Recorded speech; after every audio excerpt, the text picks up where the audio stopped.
very carefully. Right.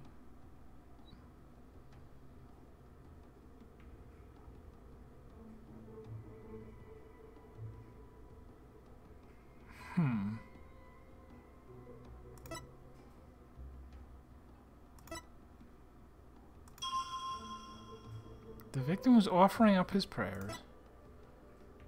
It was the night of the rite. Though it's dark, the pattern of the plaza's ground was visible. Oh, you know what though? This isn't the... Oh, do we have any evidence of that? Do we know what the ground looks like? Ah, it conveniently looks exactly the same. But you know what this is, right? I figured it out already. This is not the plaza ground. This is the thing with the moss on it. Ah, but we don't... That's... I figured it out way too soon. We're not supposed to know that yet.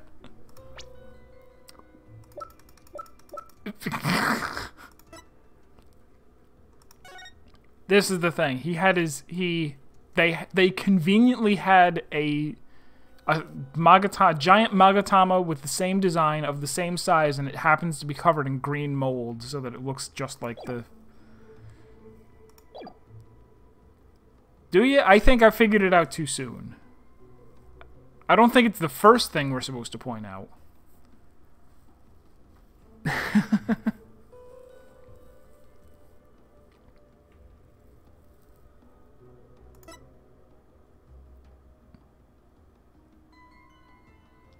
Oh, and the thing playing the Plume Punisher theme then is not the strap, it's the... Crap, I figured out so many things, and I don't know what order I'm supposed to know them in. I don't know what I'm supposed to...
Oh, you know what? No. This is the first thing we're supposed to point out. She's saying it's the night of the rite. You're not supposed to smell like Gingo on the night of the rite anymore because... Nope, not there. Because... The family photo was taken during the Feast of Blessings, where it's customary to partake in dishes made with Gingo. These dishes are only prepared during the feast, which starts at noon on the day before the rite. It must be finished by 3 p.m. the same day, because it smells so strongly for a whole day that you're supposed to not smell like Gingo anymore by the time the rite takes place. That's totally what it is. Okay, so it's this. And we're going to present that... I guess anywhere that we see Gingle, right? Like, not...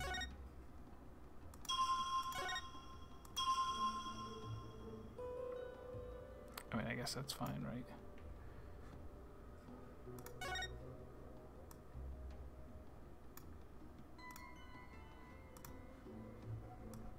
Get over there. Objection! Okay. Alright, so I knew I wasn't supposed to figure out the other things will come into play eventually, but this is the first thing that's actually contradictory, is saying it must be the day of the night of the rite. Was it really the night of the rite? What do you mean?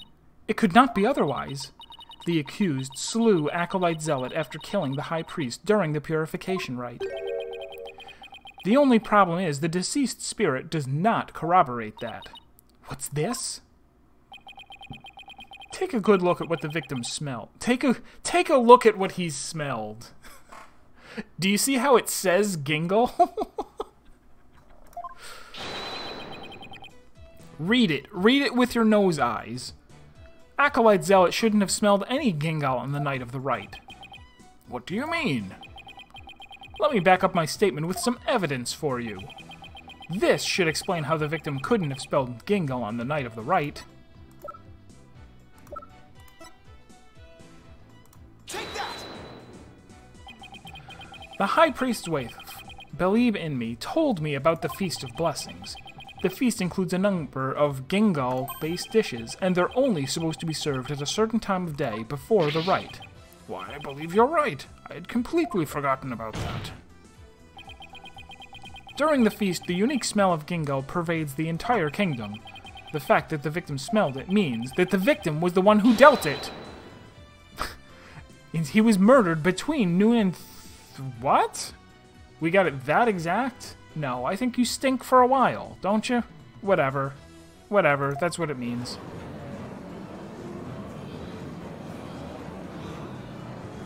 He couldn't have just spilled some Gingle on his pocket? I am not so easily fooled. Did that autopsy report not make it clear? The estimated time of death was during the rite. All right, I taught her about that yesterday. Forgive me, Your Benevolence, but the estimated time of death is just that, an estimate. Depending on the circumstances, it's possible for it to change. What's this? Like, if a body was kept cold, the slowed rate of decay makes the death seem more recent. Why, I believe I have heard something of the sort before. If it is as Mr. Wright claims, the estimated time of death in the autopsy report will have to be revised. I can just do that as a judge. Just cross out with this what this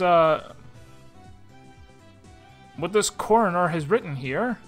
I'll go, this makes a little more sense. I'll just put, what does he even say now?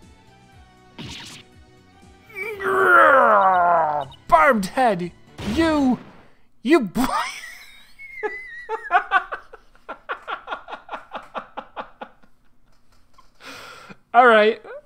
All right, you're winning me back, game. Little bit. Little by little. Different autopsy report. This one. Time of death based on divination seance. This is now what it says at the top of an autopsy report. Time of death 12 to 3 based on divination seance. Just written in crayon.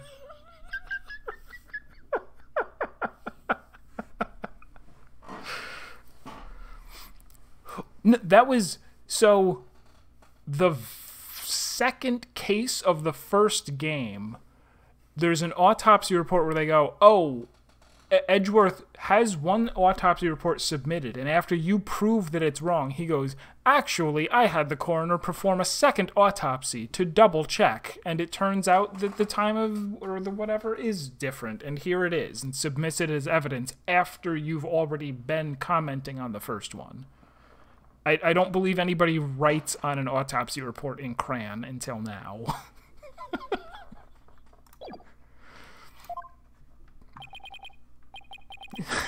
Sorry. Wait, what am I apologizing for? No matter. The murder may have occurred in the afternoon hours the day before the rite. Nevertheless, the murder weapon with the accused prints on it is incontrovertible evidence. I will now amend my insight to account for this new truth.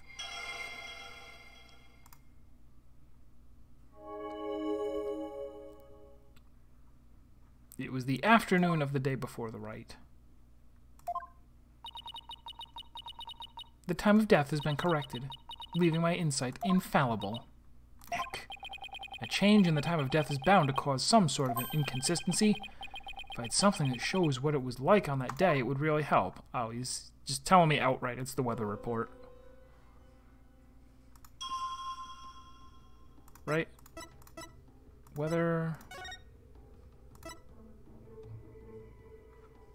thick white ice that froze the ground from the inner sanctum to the Plaza of Devotion yesterday has melted.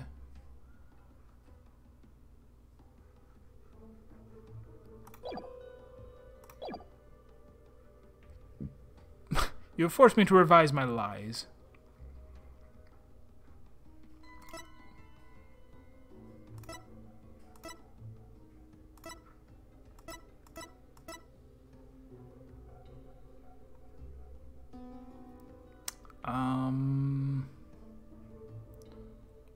How exactly would I... I guess it's just gonna be site? Just the site of the ground?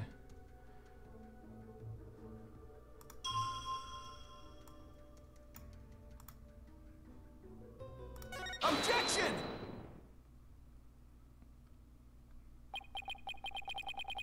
The change in the date and time of the crime has caused a new inconsistency to surface. What's this? Ugh! You are making that irritating face again. Cease that at once. Sorry, but this is the face I was born with. Sorry for face. Sorry for bad face. Now, let's focus on what is important. What the victim saw in his final moments.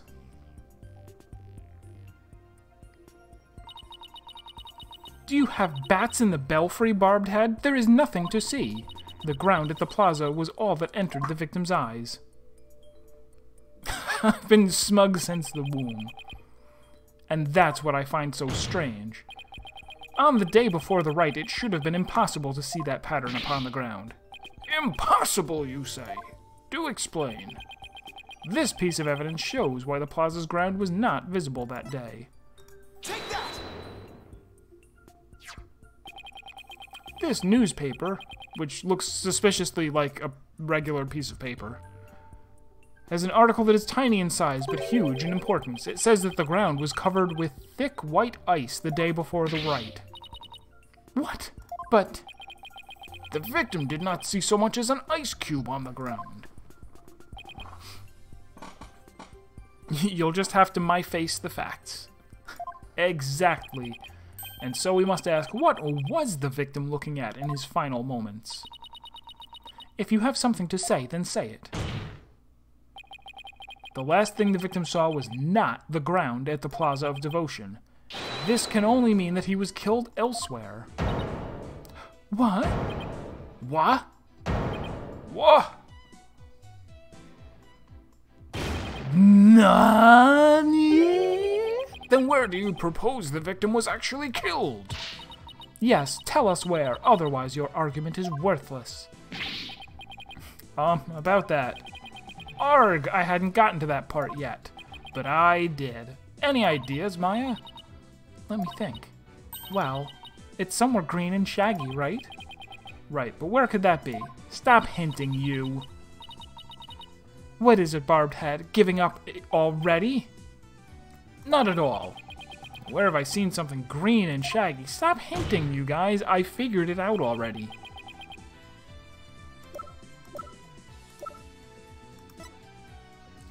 Also, even if there's moss on a stone, I don't think that makes it shaggy. Take that! The secret hideout the rebels were using. The rebel hideout? There was no such place anywhere on the floor of that chamber. You're absolutely right. There's no place on the floor anyway. Then what did the victim see in his final moments, if not the floor of the rebel hideout? This is what the victim saw in his final moments. The real murderer, the clock! Take that! The shaggy green surface the victim saw was one of the moss-covered stone slabs.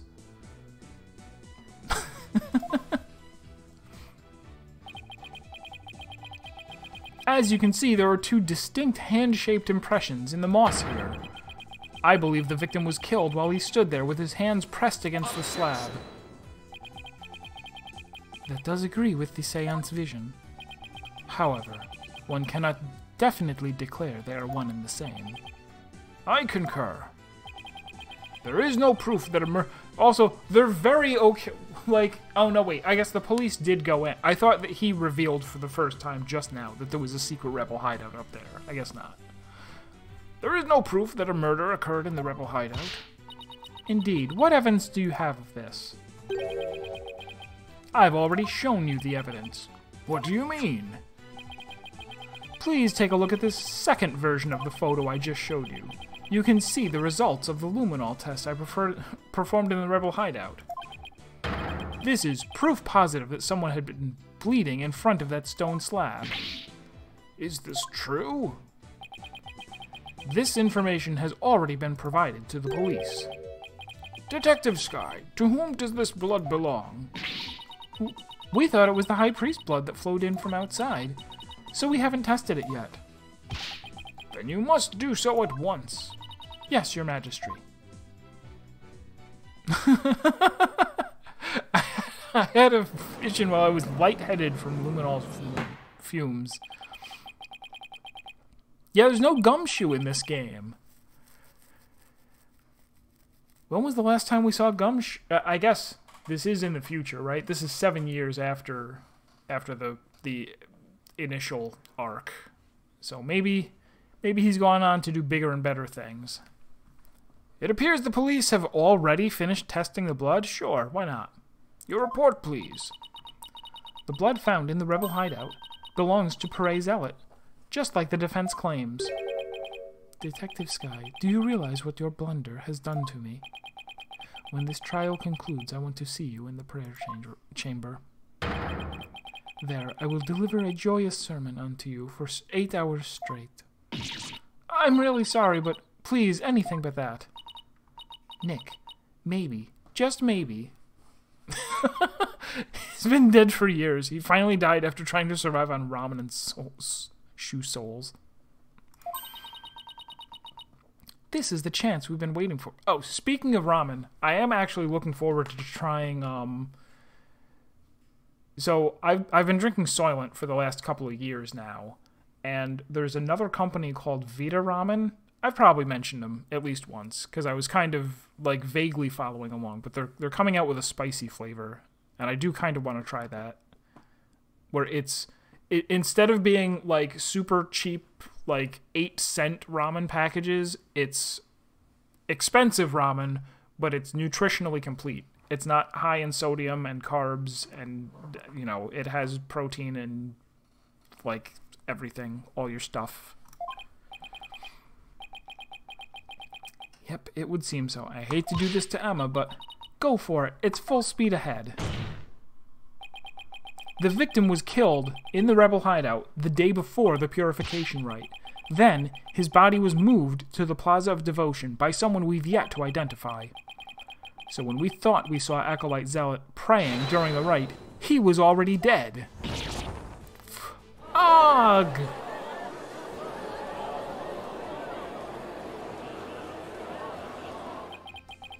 And that's not all. If he was killed at the Inner Sanctum, that would explain one more thing.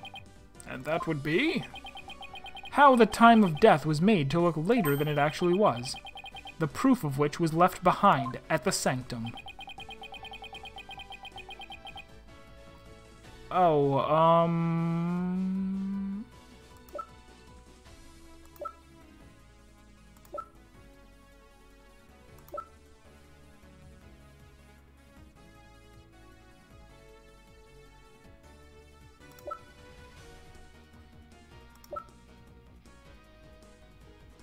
something was left.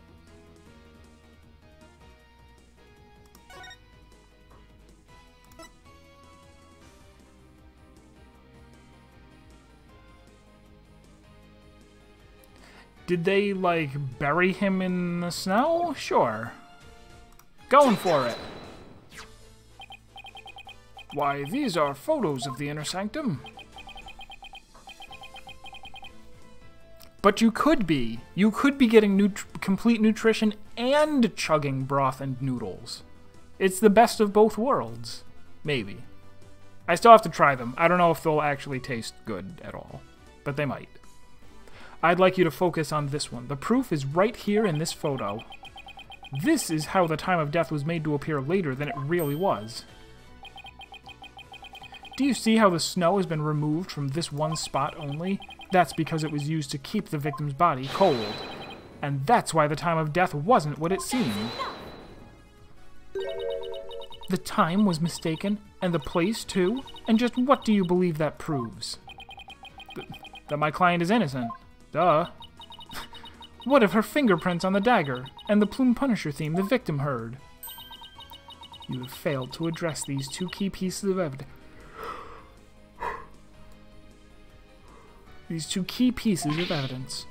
Urk!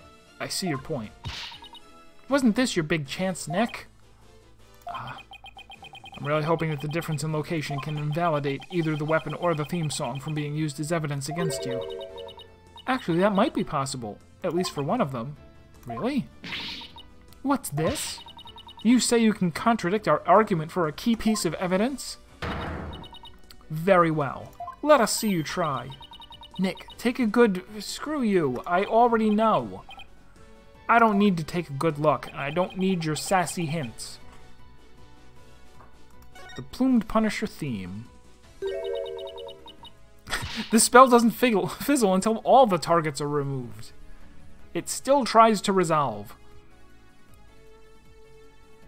The Plume Punisher theme, and how do you intend to support such a claim?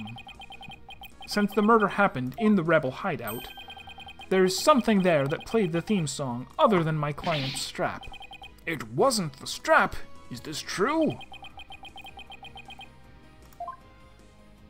Was this the gun? It was just a bunch of guns that went off, and it just happened to be the same notes as the Plume Punisher song. Take that! Oh, no, I hit the clock by mistake. Alright, that's one life down. This is a Plume Punisher alarm clock. I believe the victim heard its alarm go off. What proof do you have that the alarm went off? Objection! What proof do you have that it was my client's strap that played the theme song? Og! Do not twist the facts with your lawyerly wiles. Either way, the accused would still be guilty based off of her prints on the murder weapon. And here is what really happened.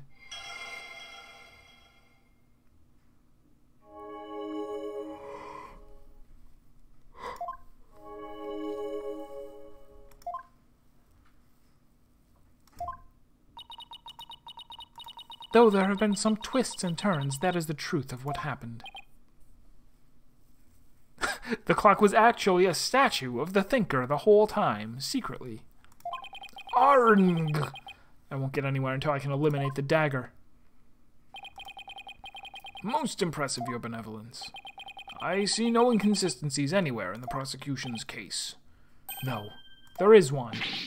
What's this? You still claim there to be an inconsistency? Try as you might, the outcome will always be the same.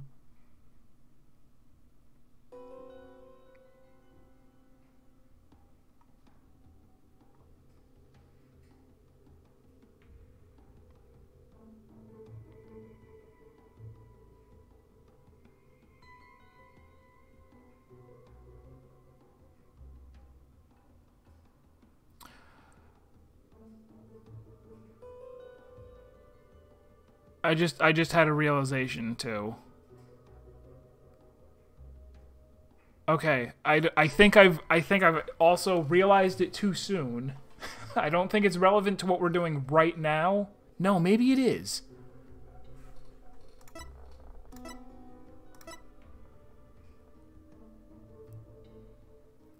I don't know how we're going to prove it, but he wasn't stabbed. And God, these freaking autopsy. The coroners have to be fired and probably get the death penalty. He wasn't stabbed by a knife. Duh. Somebody pushed the stone over, and that's why it says heavy, and he fell back against the statue of the warbaa'd, and that's what stabbed him in the neck. But how do I prove that? What is incorrect here? Man, these are actually the worst coroners in the world.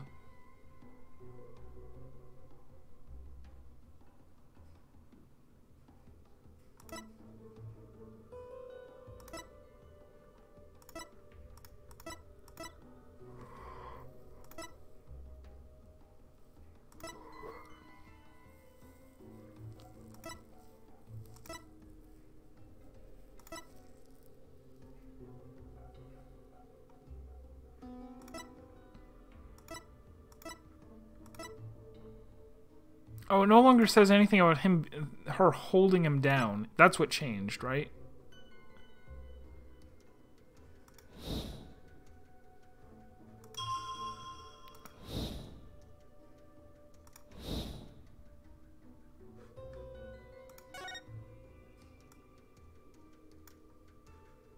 Objection!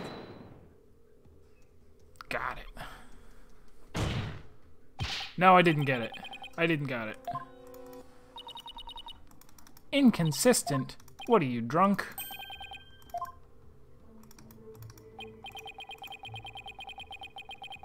Not my thought process. My thought process was fine.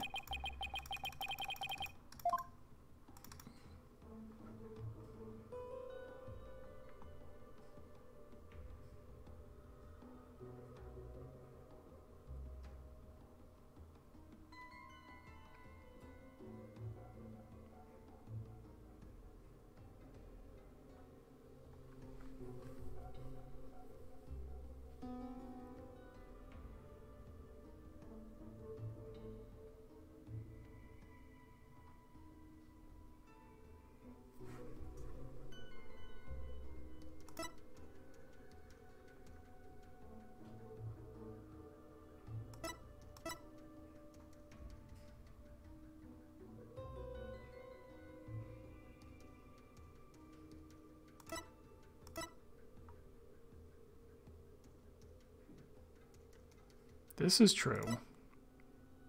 This is true. Someone was there in the thing. Okay, that's, I guess, true. Is the Plume Punisher thing shrinking? Hold on.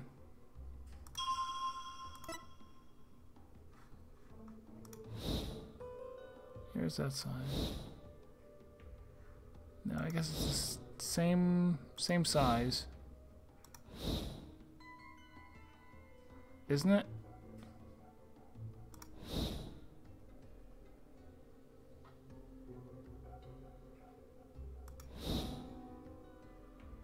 No, it is shrinking.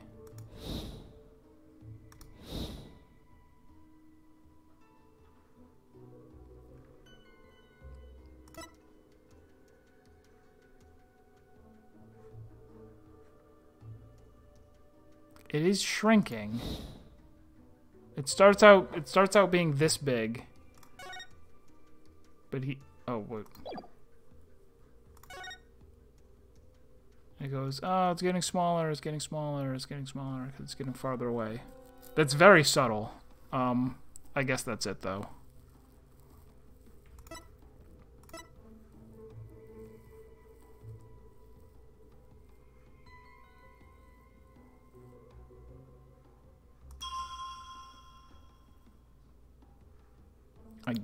I guess.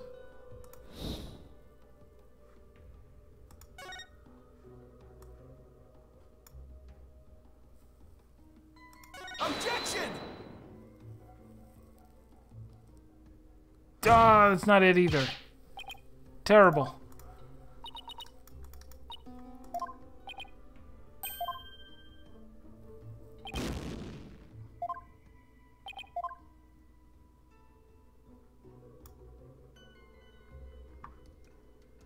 Is that the hint button?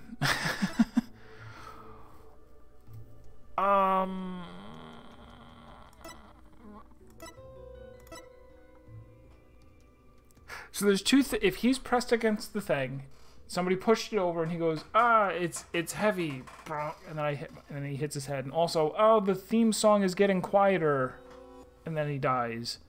Both of those are inconsistencies, and I don't know which one. I don't know which one they want. I already tried saying heavy here.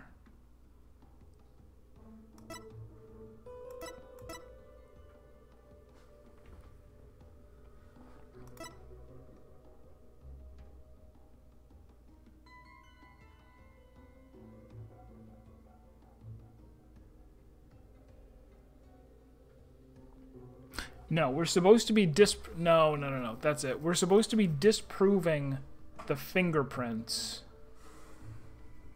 I should forget about the theme song.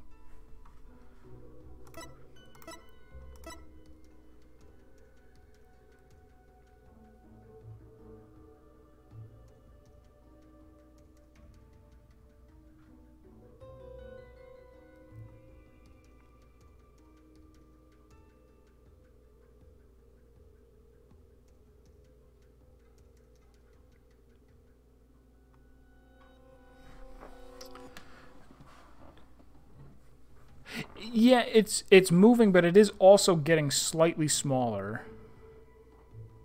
See, it's like this. Oh, no, it's not. It's not. Oh, his hand is moving. I was using his hand as a scale. Kind of. His hand is getting bigger because it's coming closer to the camera. So, yeah, maybe... Yeah, it's hardly shrinking at all. The text changing size does matter. That did matter for one of the other cases. Where they're like, oh, the proof is that this text is getting smaller instead of bigger. Or the other way around. I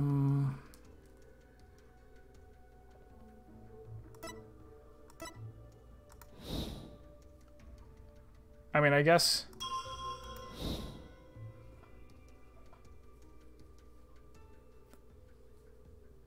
It doesn't really matter that he lives for, like, 2 seconds here, right? Yeah, it doesn't matter.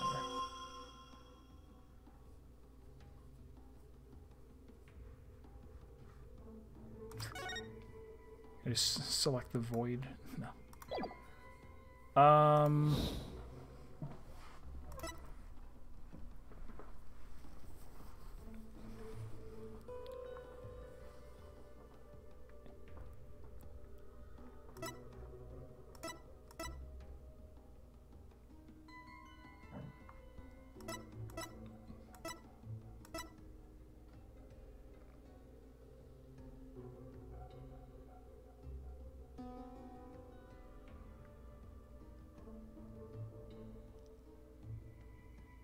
Is it this?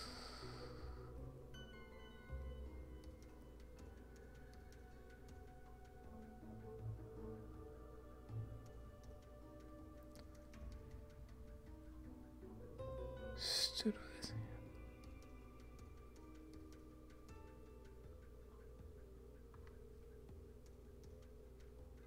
Like if he was standing, then why...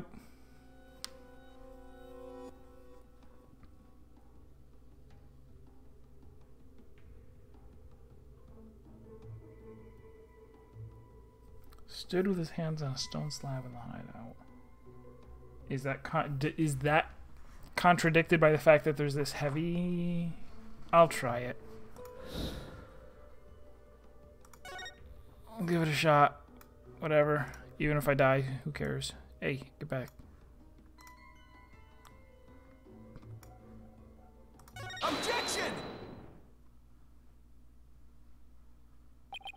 Oh, that was it. Nuts. The victim was originally thought to have been stabbed while bent over in prayer, but he was actually standing with his hands against the stone slab. So the question is, where did the sensation of something heavy come from? Yes, I see your point. Since the victim was standing, he couldn't have been held down. Then tell us, Mr. Wright, what was that heavy sensation felt by the victim? What caused the heavy sensation Zeh'lot felt? Any thoughts, Maya? I agree that sense of heaviness seems important, but there's also the matter of Zeh'lot's hands on the stone slab. Why were they even there? Could it be related to the cause of the heavy sensation? Well, Mr. Wright, do you have an answer for us? Of course. If I just envision the state Zeh'lot was in when he was killed. The cause of the heaviness was the falling stone slab. The only conceivable cause is the stone slab falling over, trapping the victim underneath. What? Oh! The stone slab came falling down on him, crushing him underneath. Right. That was the cause of the heavy sensation the victim felt. No, he wasn't crushed underneath it. While your theory is impressive, you have overlooked a key fact. The victim was not crushed to death. Rather, he was stabbed. Oh, yeah. Or do you claim that the dagger was plunged in after the slab had fallen on him?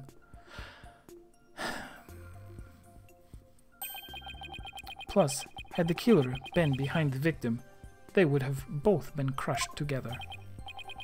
Well, would you care to explain? Sure, I'd love to. Doesn't mean I can. How could the dagger have been plunged in after the slab fell on the victim? The killer couldn't have plunged the dagger into the victim after the slab fell on him. What if the murder weapon wasn't what we thought it was? Well, there were other weapons in the rebel hideout. But the entrance to the hideout is right by the stone slab. There isn't enough space between the two to use any of the weapons found within. Yeah, there's not much space by the entrance, is there?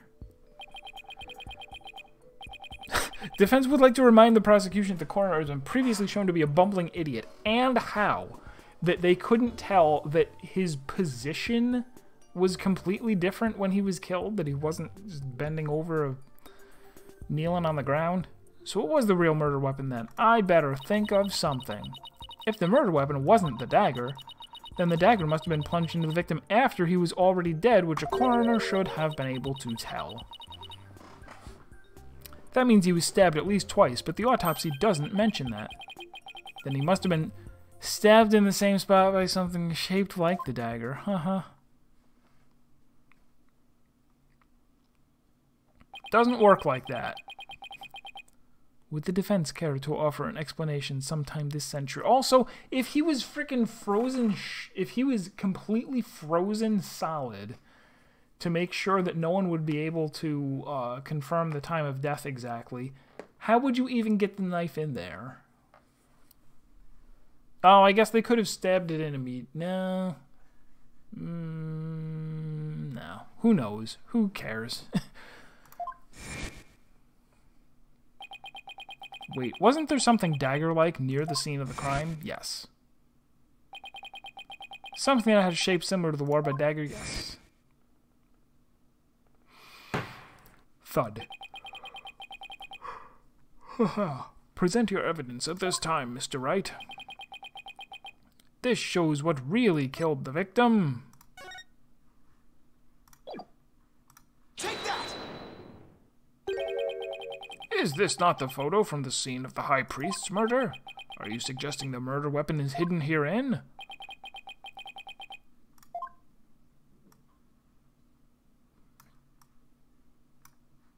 Take that!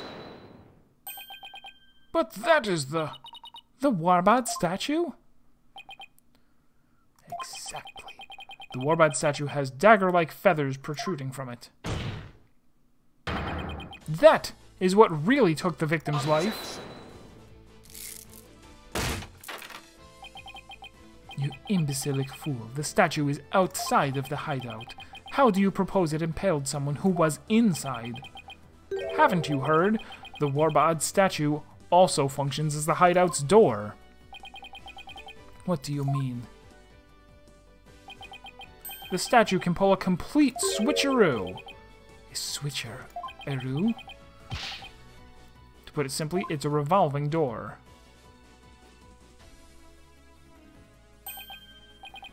A revolving door? Why, that makes perfect sense. Therefore, I believe the truth behind the divination seance to be this.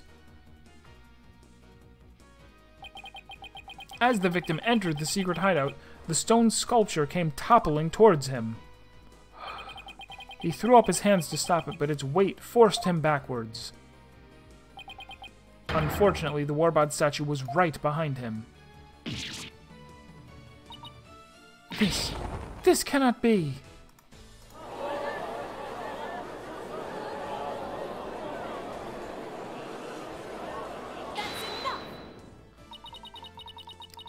But the accused's fingerprints were found on the dagger. She had held it while rehearsing for the rite, which is when her prints got on it. Gah! This is a shocking turn of events, but...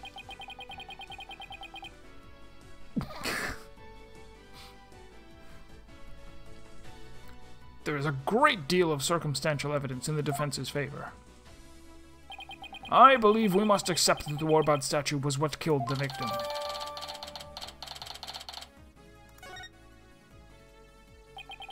Now that we know how Acolyte Zeh'lot really met his demise...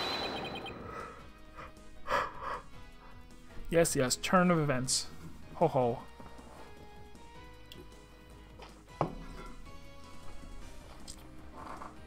There's no basis for claiming my client committed this crime. Nice work, Nick, but until we find out the real killer, I'm still guilty. How can this be happening again? The divination seance is the only truth. No, your benevolence. It's not the truth itself, but it is a means for shedding light on the truth. Ugh. Do you understand now? Your kingdom needs lawyers so they can interpret your insights. But that means it's time for me to faint for the, like, 5th time. I have been misinterpreting the voices of the spirits all this time. Your benevolence, are you unwell? All the color has drained from your face.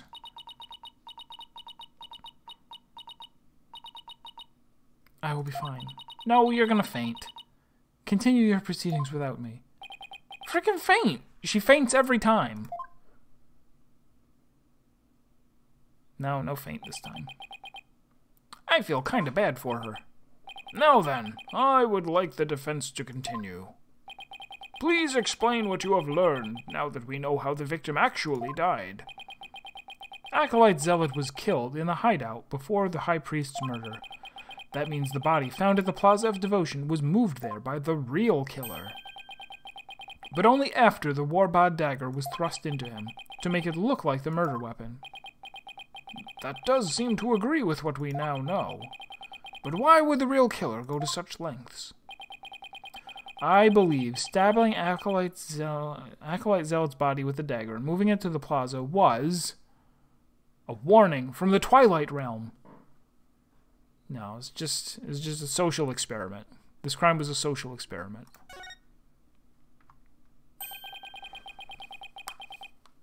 Give us a recap in case the player put his phone away. It was an attempt to make my client look like a serial killer. That's right, the real killer planned all of this forged serial murder case. That's it, Nick. Keep hammering away.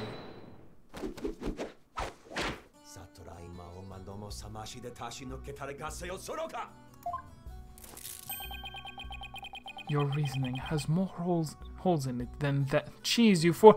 Nobody likes Swiss cheese. It's the worst cheese. Like those putrid, hole-riddled clumps of curds that only a rat like you could love. Your reasoning, much like your putrid, hole-riddled brain, has putrefied.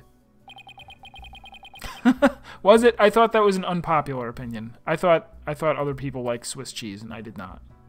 What's his deal with things going putrid? You mean the best cheese, Garrett? Yes, we do.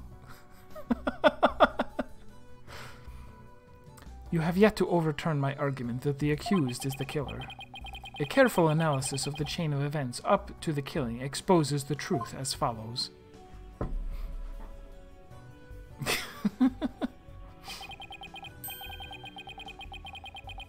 Disguised as Lady Kira, the accused found the rebel hideout the day before the Wright. But Acolyte Zeh'lot had followed her there after noticing her suspicious behavior. Caught by surprise, she pushed the stone slab toward him, and we know the rest.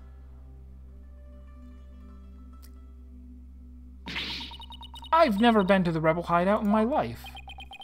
When the High Priest arrived at the sanctum the next day, he realized what she had done. That is when the accused murdered him in order to silence him. I believe Prosecutor Sadmati has posed a compelling scenario. I'm partial to... Well, I don't... When it comes to food, A, I don't really care, and B, I hate trying new things. So, I like provolone cheese, so that's it. Just all provolone all the time, regardless of circumstance. The defense, on the other hand, has yet to disprove the accused's guilt.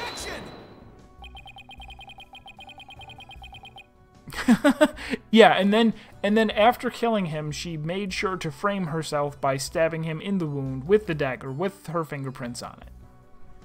Why would my client move Acolyte Zeh'lot's body to where everyone could see it? And why would she stab the dagger with her fingerprints into his dead body? She had no reason to do any of those things. Finally getting some sense make out of this game. The dagger in his corpse was likely a warning to the rebels. Something along the lines of Lady Kira will slay the defiant dragons. So that is why she moved the body to the plaza for all to see. Now he has the judge convinced too? I thought I'd finally made some headway. Well, Mr. Wright, about time for one of your groans of distress, is it not? Groan of distress? It kills me to admit this, but I've got nothing to counter his argument with, and I still haven't disproven the allegations against Maya. She was trying to Hey now, that does sound like something that would happen in a Phoenix Wright game. In fact, hasn't it?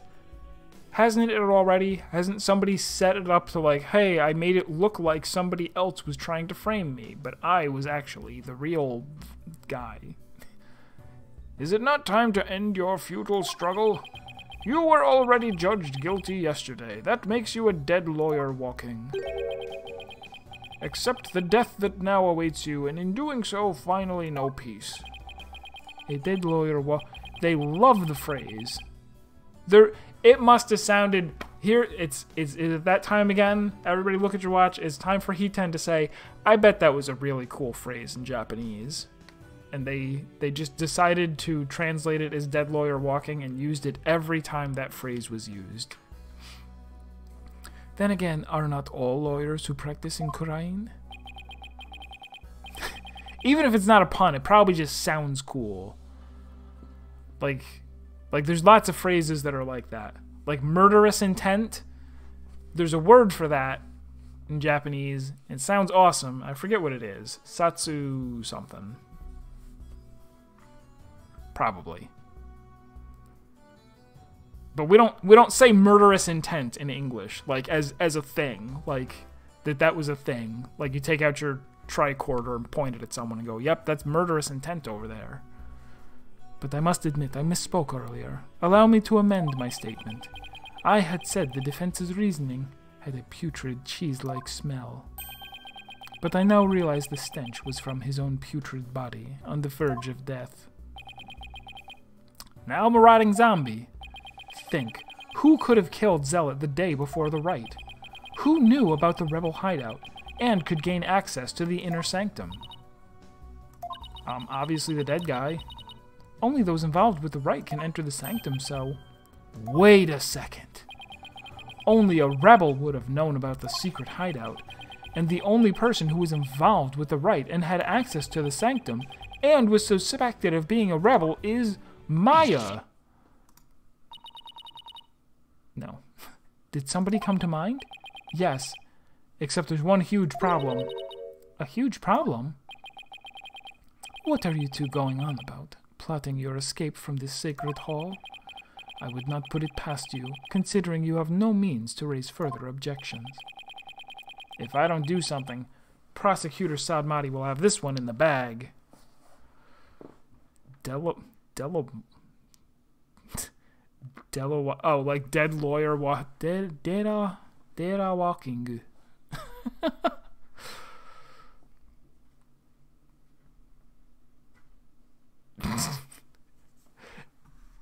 If I don't do something, Prosecutor Sadmati will have this one in the bag. I'll just have to bluff my way out of this, regardless of that huge problem. Your Majesty, I believe there is another suspect in Pere Zeh'lot's murder. Even the most benevolent Holy Mother would not forgive such a desperate lie. After all, you know very well that such a person does not exist. No, there is one person who knew everything. Does such a figure truly exist? Tell us, who might that be? I believe the prime suspect in Acolyte Zeh'lot's murder is Trust in me. It had to be someone allowed to enter the sanctum and who knew of the hideout, and that would be the High Priest. He could have committed the crime if it occurred the day before the rite. You would pin a crime upon the dead, knowing very well they tell no tales. Have you no shame? Dead men tell no tales. That is definitely a pirate thing. If only the High Priest could tell his side of the story. What? Do I have something on my face? Wait a second. Could this actually work? Oh no. Don't tell me I have some of my breakfast caught between my teeth. No. If there's even the slightest possibility, I'll have to go with it. Your Majesty. Dead men do tell tales. Therefore, I would like to request the High Priest's testimony. His testimony? And just how do you propose we get the deceased to testify? He has a pet parrot that he told everything to. We'll put the parrot on the stand. Exactly. There's a way for the dead to testify. It's known as... Well, divination seance would work. No, divination seance wouldn't work because it only shows his last moments. Here we go. Summon him here by means of spirit channeling. What did you just say? Spirit channeling? Has this lawyer finally gone insane? This is sacrilege. May the Holy Mother strike him down. I know this guy called Apollo. Just let us go get him. Peace. I am frankly astonished you even know of such a thing. But spirit channeling is a secret art that only Her Eminence Queen Garan can perform. And Her Eminence is far too busy to, like, find out who has been going around murdering the highest ranked people in her kingdom? Okay. I suspected as much. That means our only hope is...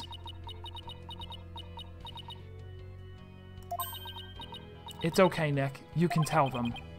But Maya... I thought you wanted to keep it a secret here in Khura'in. You said you didn't want to tell anyone even if they were going to kill you and me. Don't worry. It's not like it's against the law or violates some religious precept, so... I don't think we'll be punished. At least I hope not. But this is a crucial period for you. It'll decide whether you become the master of Khura'in. We don't have any other choice now, do we? If I'm found guilty, it'll be a lot worse than not becoming the master of Khura'in. To death. Alright.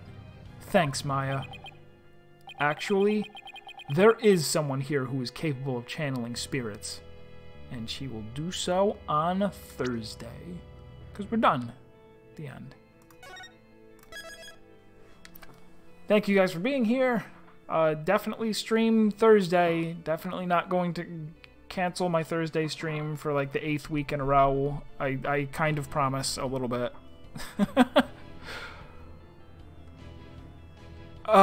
Streams. At least I'm having fun again. Aside from the name thing.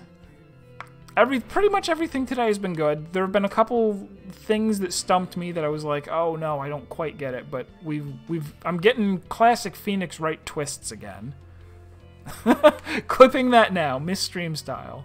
I deeply apologize. I really am super sorry about it. But Thursday more of this. Probably, I would imagine, finishing up case 3 and moving on to case 4, which I don't remember how many cases each of the other games have. Most of them wrap up at either number 4 or number 5. We'll see. Yeah, it hurts me to read it as well.